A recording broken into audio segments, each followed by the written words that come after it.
Mateus 27 e vamos ler dos versos 32 até o verso 56, embora a nossa atenção será toda dada ao verso 46. Quer seja hoje, quer seja na sexta-feira, quer seja no domingo, nós iremos estar a centrar todas as nossas atenções nesta obra redentora, estabelecida desde a eternidade por este Deus triuno, Pai, Filho e Espírito Santo. E aqui estamos num grande culminar da história humana, não é? Em que o Deus se fez carne e habitou entre nós. E vemos aqui algo que surpreendeu a muitos, mas algo que já estava pré-definido desde a eternidade, o que aconteceu com o Senhor Jesus. Ao saírem, encontraram um homem sirineu chamado Simão, a quem obrigaram a levar a cruz de Jesus. Quando chegaram ao lugar chamado Gólgota, que quer dizer lugar da caveira, deram-lhe vinho misturado com fel para beber. Mas ele, provando, não quis beber. Então, depois de o crucificarem, repartiram as suas roupas, tirando sortes sobre elas. Para que se cumprisse o que havia sido falado pelo profeta, repartiram entre si as minhas roupas e sobre a minha túnica tiraram sortes. E, sentados ali, o vigiavam. Puseram-lhe acima da cabeça a sua acusação por escrito. Este é Jesus, o Rei dos Judeus. E 2 ladrões foram crucificados com ele, um à direita e outro à esquerda dele. E os que iam passando blasfemavam contra ele, maniando a cabeça e dizendo: Tu que destróis o santuário e em 3 dias reconstróis, salva a ti mesmo. Se és filho de Deus, desce da cruz. E os principais sacerdotes, com os escribas e líderes religiosos, também zombavam. Ele salvou os outros e não consegue salvar a si mesmo. Ele é o Rei de Israel. Se descer agora da cruz, creremos nele. Confiou em Deus, que o livre agora, se lhe quer bem. Porque disse: sou o Filho de Deus. E os ladrões que com ele foram crucificados também o insultavam. E houve trevas sobre toda a terra, desde a hora 6ª até a hora 9ª. Por volta da hora 9ª, Jesus bradou em alta voz: Eli, Eli, lama sabachthani. Isto é, Deus meu, por que me desamparastes? Alguns dos que estavam ali ouvindo isso diziam: Ele chama por Elias. E logo um deles correu, pegou uma esponja, ensopou-a em vinagre e, pondo-a numa haste, deu-lhe de beber. Os outros, porém, disseram: Deixa, vejamos se Elias vem salvá-lo. E Jesus, bradando de novo em alta voz, entregou o Espírito. E eis que o véu do santuário se rasgou em 2, de alto a baixo, a terra tremeu e as rochas se partiram. Os sepulcros se abriram e muitos corpos de santos que haviam morrido foram ressuscitados.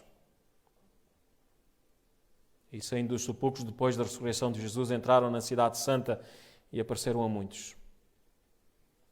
O centurião e os que com ele vigiavam Jesus, vendo o terremoto e as coisas que aconteciam, ficaram aterrorizados e disseram: É verdade, este era o Filho de Deus.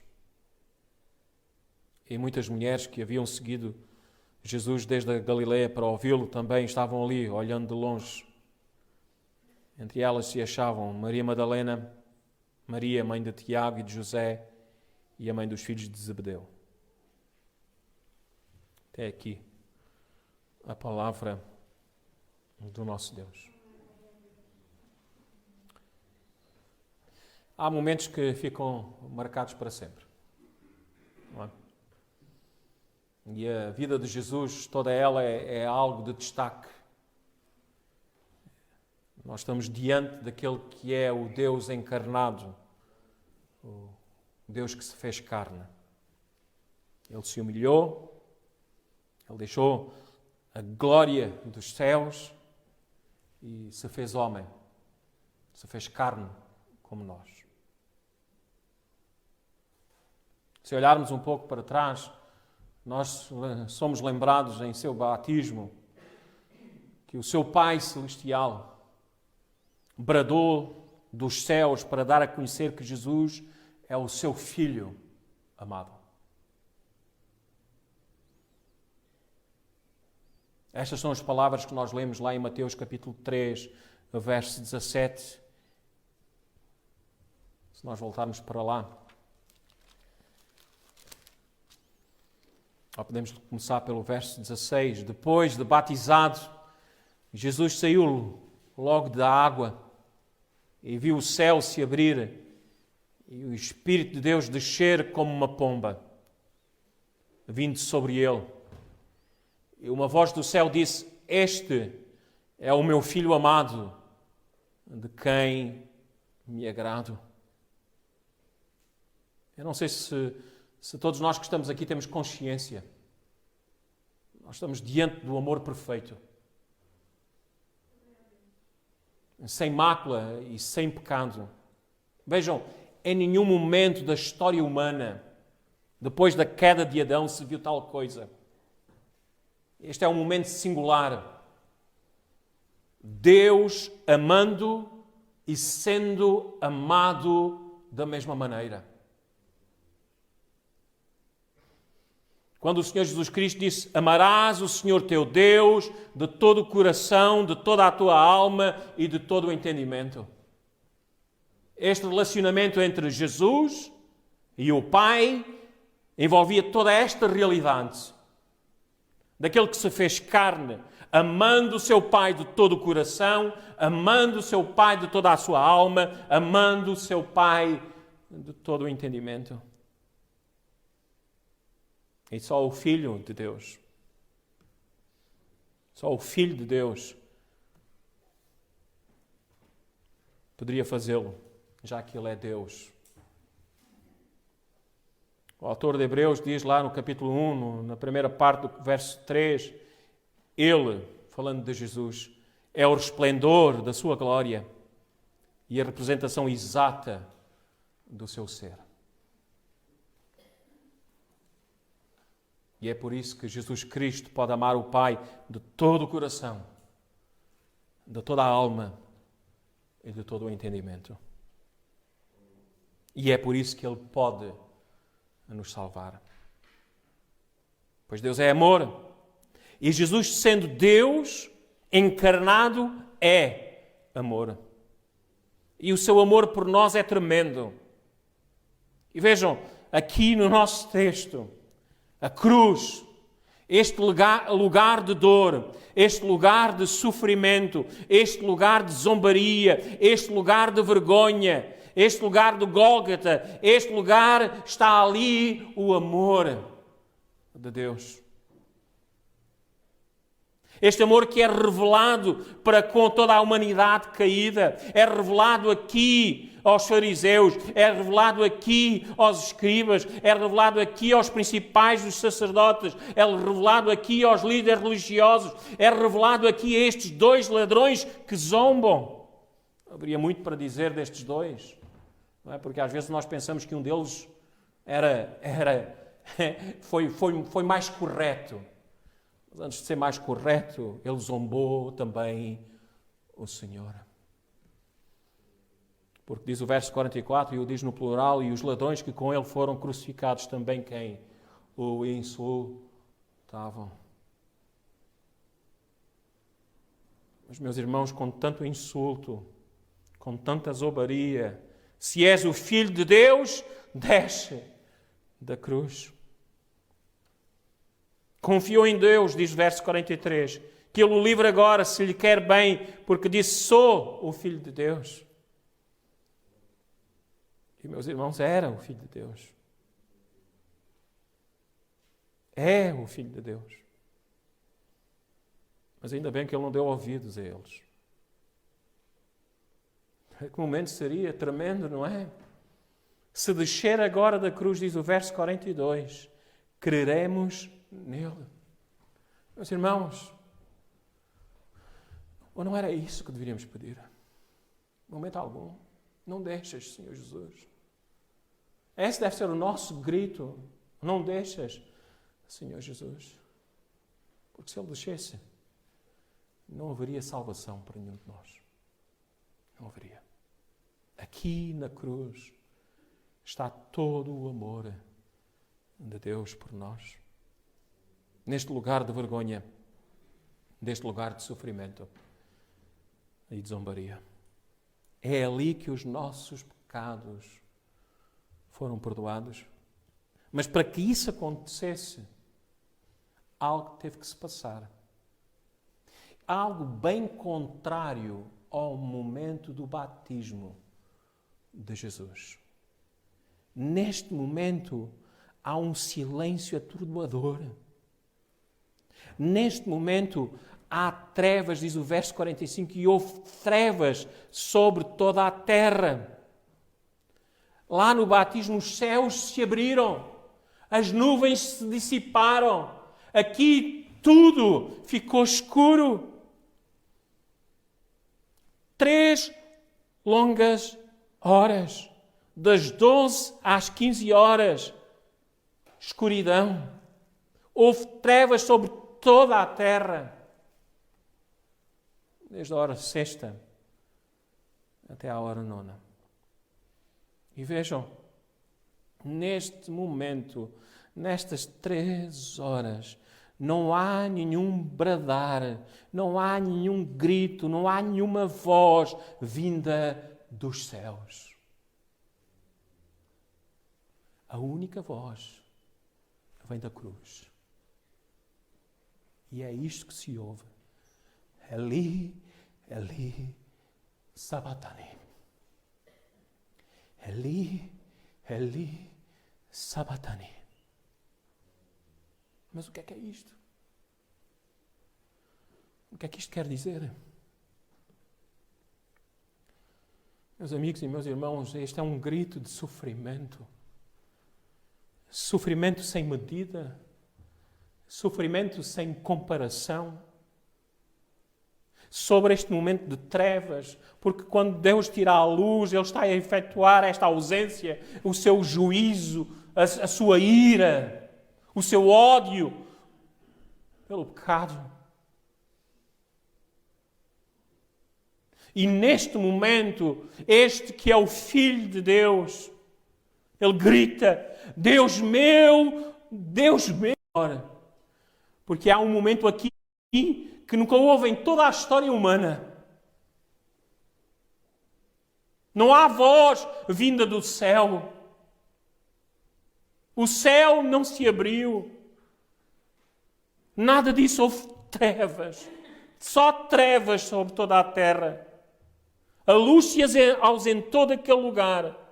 Spurgeon diz o seguinte, Jesus penetrou nas profundezas das cavernas do sofrimento. É um momento singular, único, em toda a história humana.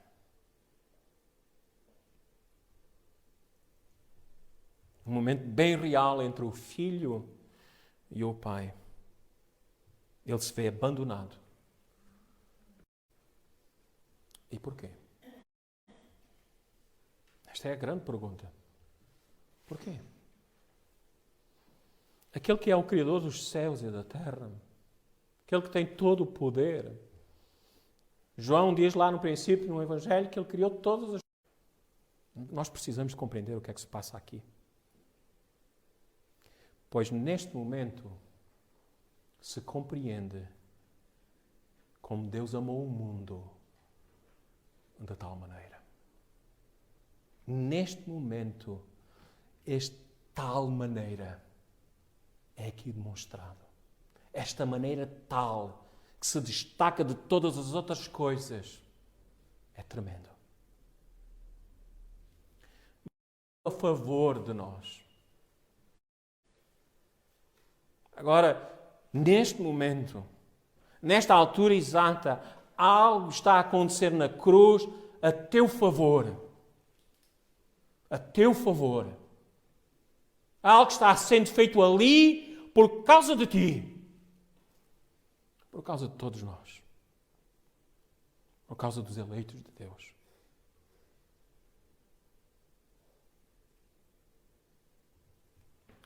E a primeira coisa que nós podemos destacar aqui vem do testemunho do apóstolo Paulo acerca de Jesus. Nós vamos estar a ler na nossa versão, mas ela não faz justiça ao texto. Ela faz rodapé do texto, que é triste, mas as coisas acontecem. 2 Coríntios, capítulo 5. E eu vou-vos ler da nossa versão e depois vou-vos ler noutra, que nos ajuda a dar-nos mais apoio. 5, verso 21.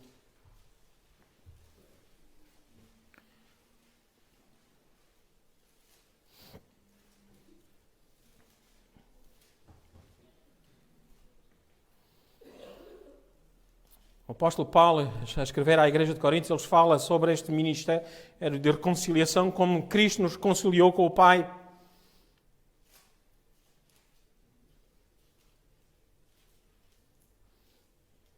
Ele diz, no verso 21, daquele que não tinha pecado, Deus fez um sacrifício pelo pecado em nosso favor, para que nele fôssemos feitos justiça de Deus. Vejam, literalmente ali o que está no grego é o seguinte: naquele que não tinha pecado, Deus, diz lá a nota de rodapé lá embaixo, tornou pecado aquele que não tinha pecado. Ou como nós temos na versão atualizada, aquele que não conheceu o pecado, o fez pecado por nós, para que nele fôssemos feito justiça de Deus. E, meus irmãos, o que está a acontecer aqui na cruz é a favor de nós. Aquele Jesus Cristo que não conheceu o pecado, o fez pecado por nós. É o que está-se a passar ali na cruz. Todos os pecados. E vejam, não são os pecados de toda a humanidade. De maneira alguma. Isaías 53 diz que ele levou sobre ele o quem? O pecado de quem? De muitos. Não há ali universalidade salvadora. Ali há uma salvação para aqueles que Deus quis salvar. E esta é a maravilhosa graça. Porque, meus irmãos, o mais confuso para nós, e assim diz o pastor Elias, o mais confuso para nós é como é que há pessoas no céu. Não é o mais confuso para nós que há pessoas no inferno. Porque todos nós éramos merecedores de irmos para o inferno. Mas o amor de Deus nos alcançou. Deus amou o mundo de tal maneira. E este mundo quer dizer que Deus amou pessoas de diferentes tribos, povos e nações. Não era só os judeus que eles pensavam que era só para eles. E eles tinham que estar sempre a corrigir isto. Na cruz, com o seu conhecimento, o meu servo justificará a quantos? A muitos. E levará sobre si as maldades deles. Ele está a levar sobre ele o quem? Os seus pecados. E ele repete novamente esta realidade. Por isso eu lhe darei uma porção com os grandes e repartirá o despojo com os poderosos, porque derramou a sua vida até à morte e foi contado com os transgressores, mas ele levou sobre si o pecado de quem? De muitos. E intercedeu pelos transgressores.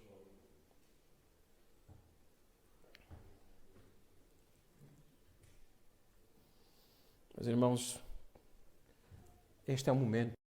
Não houve, como alguns dizem, insucesso na obra de Jesus. Ele veio para o seu povo e o seu povo não recebeu. Eles pegam neste texto e pensam, olha, não recebeu, ele teve que se virar para os gentios. Não é? Como Deus não fosse todo soberano, como Deus não fosse todo poderoso. O problema é que nós não compreendemos quem é o povo de Deus. O povo de Deus é quem são os filhos da promessa. Gálatas diz lá quem são os filhos da promessa. São todos aqueles que estão salvos em quem? Em Cristo Jesus. É o nosso irmão que está ali do Timor. é filho da promessa. É o nosso irmão que está de Peru também. São os nossos irmãos do Brasil, são os nossos irmãos de Angola, são os nossos irmãos de Portugal. O Senhor veio e salvou a muitos. Neste momento, sozinho, desamparado, sem a presença do seu Pai, Ele está a levar algo que é teu. Não é dele. É teu.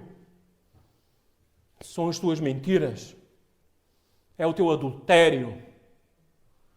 É tu levares em vão o nome de Deus. É o teu roubar, é o teu matar. São os teus pecados. O Senhor fez cair a maldade de todos nós sobre Ele. Conseguia ver, compreender. Eu penso que o seu ver e o seu compreender foi mais como Pedro aconteceu. Deus o revelou. Vejam, então o Senhor Jesus é desamparado pelo Pai por causa dos nossos pecados. Vejam, por um momento, ao invés do amor do Pai, Jesus recebe o cálice do Pai. E o que é o cálice do Pai? É a sua ira. A ira de Deus se desviou de nós e foi cair sobre quem? Sobre Jesus Cristo. O profeta Isaías fala um pouco disso, eu agora não me lembro a passagem, não sei se é Isaías 30, se é Isaías 13, mas eu vou lá ter, porque esta coisa está lá. Como? 12. Olha, o José Mar já decorou. 12. Vamos ver se isto fica na cabeça uma vez por todas, não é? Isaías 12. Naquele dia, que dia é este? É este dia. Não, Eli, lama sabatani. Graças te dou ao Senhor, porque embora tu tenhas irado contra mim, não é? A tua ira se afastou e tu me confortastes. Vejam, a ira que estava sobre nós caiu sobre quem? Sobre Cristo Jesus. Ela se afastou, ela não se dissipou, ela foi até Cristo. Diz Paulo que Jesus Cristo se fez maldito por nós. Maldito. Gálatas. Vamos lá para Gálatas capítulo 3.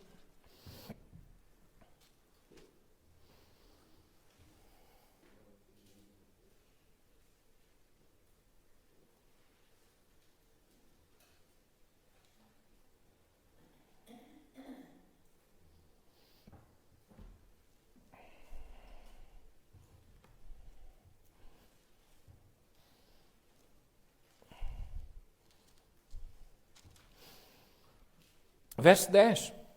Pois todos os que são das obras da lei estão debaixo da maldição.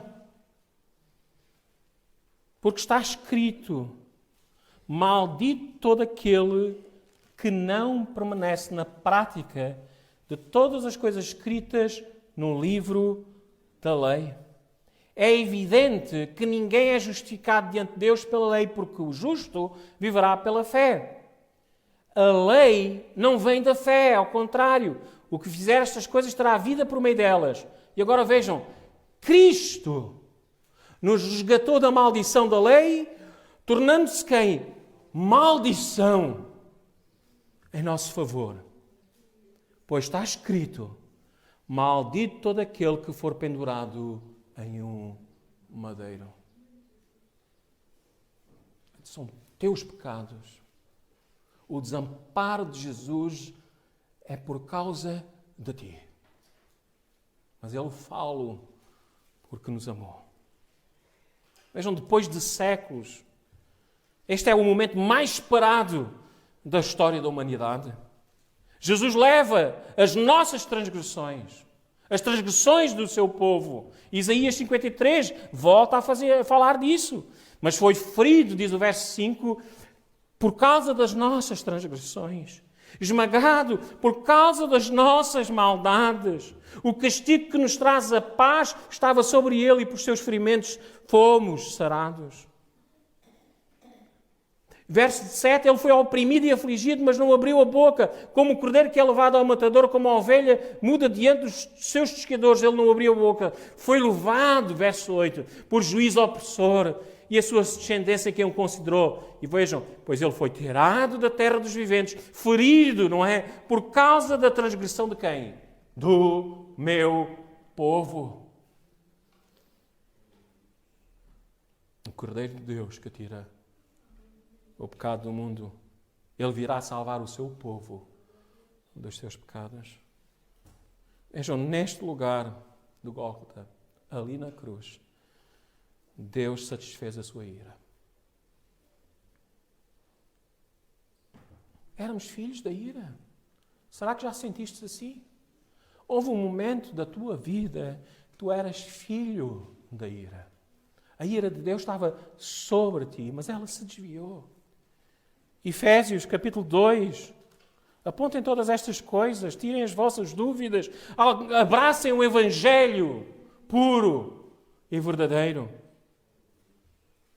Verso 1 do capítulo 2 de Efésios diz: Ele vos deu vida, estando vós mortos nas vossas transgressões e pecados. Não somos vivificados por causa de alguma coisa em nós, porque nós estávamos mortos espiritualmente por causa dos nossos pecados. Antes andávamos no passado, no caminho deste mundo, segundo o príncipe do poderio do ar, do espírito, que agora age nos filhos da desobediência, entre os quais todos nós também antes andávamos, seguindo os desejos carnais, fazendo a vontade da carne e da mente. E Paulo, vejam, todos nós, ele se inclui nisto. Este homem, este apóstolo, e éramos por natureza o quê? Filhos da ira. Não tem ira aqui de diabo nenhum. Isto é a ira de Deus. Ira que Paulo fala lá em Romanos capítulo 1, verso 18, é esta ira que se manifestou contra toda a incredulidade e contra todos os ímpios. Isso éramos nós. E neste abandono, neste estar só, neste brandar, neste momento único da história do Deus eterno, o Filho está ali por causa de ti. Porque Deus amou o mundo de tal maneira.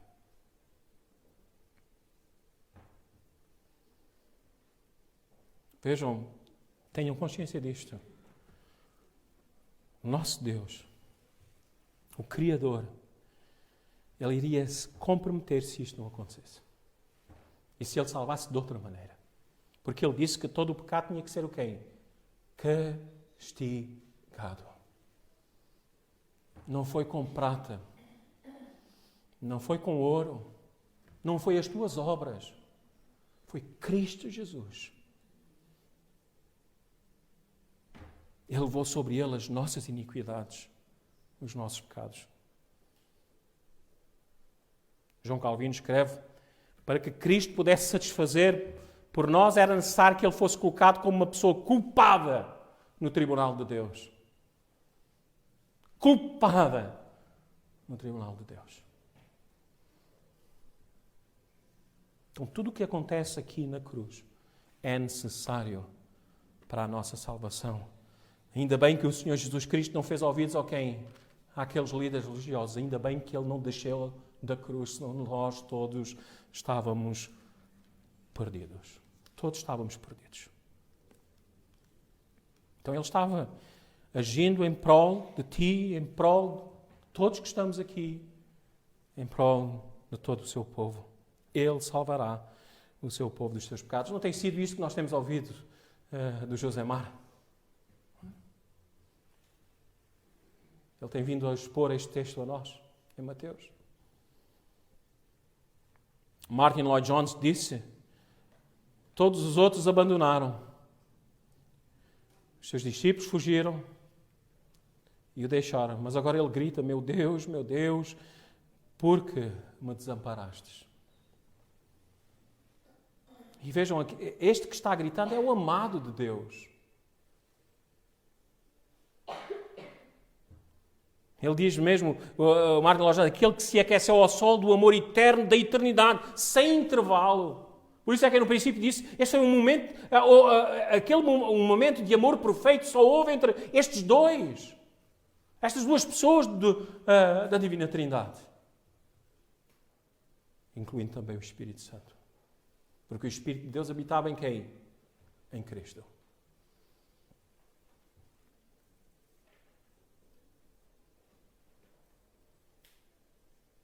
Então chega a este momento em que ele perdeu de vista o rosto e o sorriso do Pai.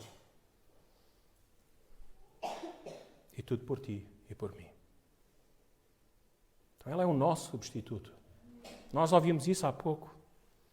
E vejam, esta ira de Deus é satisfeita por causa de tudo o que é concretizado e realizado ali neste momento. É satisfeita. Vejam, quem providenciará o sacrifício? Para Abraão foi quem? Sacrificiar Isaac. Isaac foi sacrificado. Não foi. Deus providenciou quem? Um cordeiro. E diante daquilo que nós estamos a ver, Deus é quem julga. Deus é quem castiga. Deus é quem salva. Deus é quem dá o cordeiro. Deus faz tudo. E tudo porque te amou de tal maneira. Porque se tu fosses fazer alguma coisa, nunca iria ser perfeito. Por isso, quando ele fez o acordo, foi ele que passou por meio do sangue e não outro. Porque ele cumpre aquilo que ele diz. Então, este sofrimento aqui de Jesus, nós conhecemos, não é? É um termo muito católico, não é? Este momento vicário. Mas vicário quer dizer substituto. Ele sofreu em nosso nome. Vejam, o abandono que nós temos de Deus, não é? Sem Cristo, Ele compartilhou neste momento. Esta separação de Deus. E suportou por nós. Vejam, não conosco. Por nós. Ele suportou tudo. E como Paulo diz, e nós lemos há pouco na Escola Bíblica Dominical, não há mais condenação para os que estão em quem? Em Cristo Jesus. Então este lugar da caveira, o Gólgota, garantiu a nossa imunidade. E vejam, não foi a simpatia, não. Há algo que aconteceu ali que foi aterrador, mas também maravilhoso. Spurgeon, e nós conhecemos bem Spurgeon, ele tem... é o príncipe dos pregadores, não é? E se podemos ler em português aquilo que ele pregou, é maravilhoso. Vejam, ele diz o seguinte: era necessário que ele sofresse no lugar dos pecadores. Justo o que os pecadores deveriam, Pai, já que lhe foram imputados nossos pecados, para que a justiça pudesse nos ser, para que a sua justiça pudesse nos ser imputada a nós. Foi necessário que experimentasse a perda do sorriso de seu pai e seu filho clamasse: Deus meu, porque me desamparastes. Ali não havia mais sorriso, houve desamparo da parte do Pai. Então precisamos de compreender que para ser salvos, o nosso pecado deve ser quem? Castigado. E não somos nós. O pecado é uma coisa séria. Por isso é que aqueles que vão estar no inferno vão estar a pagar por causa dos seus pecados e nunca vão conseguir pagá-los. Por isso vão estar lá quem? Toda a eternidade. Neste momento de solidão, de ausência, Ele salvou-te para todo o sempre. Não foi só para um momento, foi para todo o sempre. Então, as palavras de Jesus aqui revelam a realidade do pecado e as suas consequências. Temos que levar a sério o pecado na nossa vida. Qualquer um que se diz cristão e não leva a sério o pecado, não é cristão. é zombador, porque está zombando com quem? Com Deus. Está zombando com Deus. Então, e lembre-se, todo indivíduo que vem a este mundo nasce pecador. Esta é a herança que nós temos de Adão. Porque todos pecaram e destituídos estão da glória de Deus. E este versículo e outros mais reúnem uma declaração de todo o mundo, toda a raça humana. Estamos separados, destituídos aquém da glória de Deus. Gálatas 3:22 diz: mas a Escritura colocou tudo debaixo do pecado, para que a promessa fosse dada aos que creem pela fé em Jesus Cristo. Todos! E vejam, a realidade do pecado nos impede de compreender plenamente estas palavras. Salmo 14, versos 2 a 3 diz: o Senhor olha do céu para os filhos dos homens, para ver se há alguém que tenha entendimento, que busca Deus. Foi por isso que Paulo referiu estas palavras lá em Romanos capítulo 3. Não há ninguém que entenda, não há ninguém que quem? Que busca Deus. Vejam, Deus está lá no céu, não é? Para ver se há alguém que tenha entendimento, que o busque. E o que é que acontece? Todos se desviaram. Juntos se corromperam, diz o salmista. Não há quem faça o bem, nenhum sequer. Ele não vai ali à cruz porque tu fostes bom. Ele vai ali à cruz porque tu és mau. Eu sou mau. Todos nós somos maus. Não há pastor nenhum que esteja no púlpito e diga: eu sou pastor, eu sou o que sou, ungido do Senhor por causa da minha bondade. Porque todos nós aqui somos mentirosos. Todos nós aqui somos adúlteros. Todos nós aqui somos ladrões. Não há um justo nem um sequer. E a palavra do Senhor, se desobedecemos a uma só lei, desobedecemos a quantas? A todas elas. Então Ele levou sobre Ele todos os teus pecados. O pior de ti.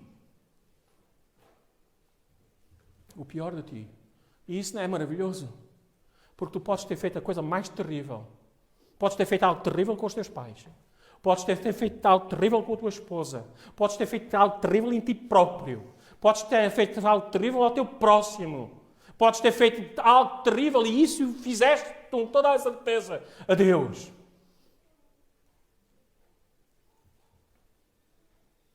Mas Ele amou de tal maneira. Não porque tu eras bom. Porque Ele é graça. Porque Ele é misericórdia. Não esqueçam jamais disso.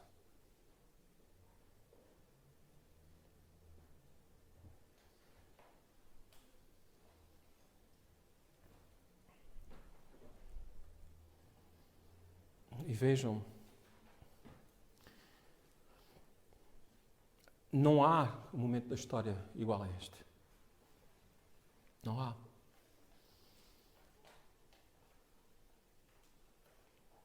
Talvez alguém disse, se calhar, só no momento em que estarmos salvos e visitarmos o inferno, é que nós iremos deparar o que é toda esta gravidade. Mas aqui está o ser perfeito, justo, Ele leva sobre Ele se faz pecado por causa de nos amar. E nós somos pecado. É algo que está em nós, o Senhor Jesus. O que sai do homem é o que torna-o impuro, pois é de dentro do coração dos homens que procedem os maus pensamentos e imoralidade. Pois qualquer um que guarda toda a lei, mas tropeça em um só ponto, torna-se culpado de todos. Se dissemos que não temos pecado, nos enganamos e a verdade não está em nós. Para que possamos ter o livramento, o Senhor Jesus teve que passar por este momento. Passar por esta zombaria. Passar pela cruz. E, meus irmãos, neste grito não só vemos o pecado, não só vemos a ira de Deus, mas neste grito, mais do que tudo, nós vemos o amor de Deus. Romanos 5:8, mas Deus prova o seu amor para connosco a ter Cristo morrido por nós quando nós ainda éramos o quem? Pecadores.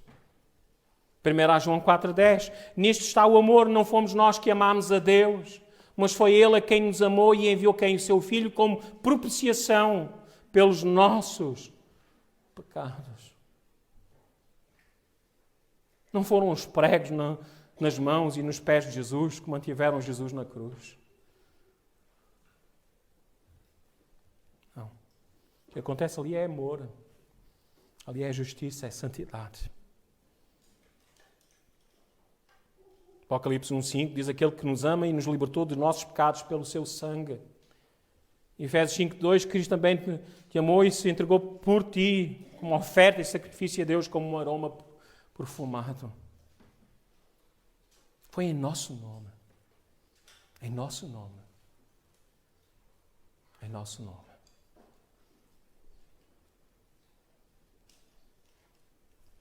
Amor aos eleitos. Este é o Cordeiro de Deus que tira o pecado do mundo. Ele suportou a ira, a maldição e o julgamento de Deus. Verso 42 diz: ele salvou os outros e não consegue salvar-se a si mesmo.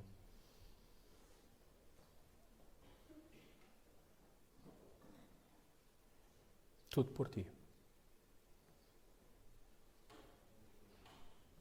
Tudo por ti. Então, concluindo, o que é que nós podemos aprender daqui? O que é que nós podemos compreender? Vejam, nestas palavras, compreendemos o amor de Deus. Compreendemos o amor de Deus. Nestas palavras, entendemos a maldição do pecado. Nestas palavras, compreendemos também a justiça de Deus. Ele tinha que castigar os pecados. Nestas palavras, compreendemos a santidade de Deus. Deus não se agrada do pecador. Nada disso.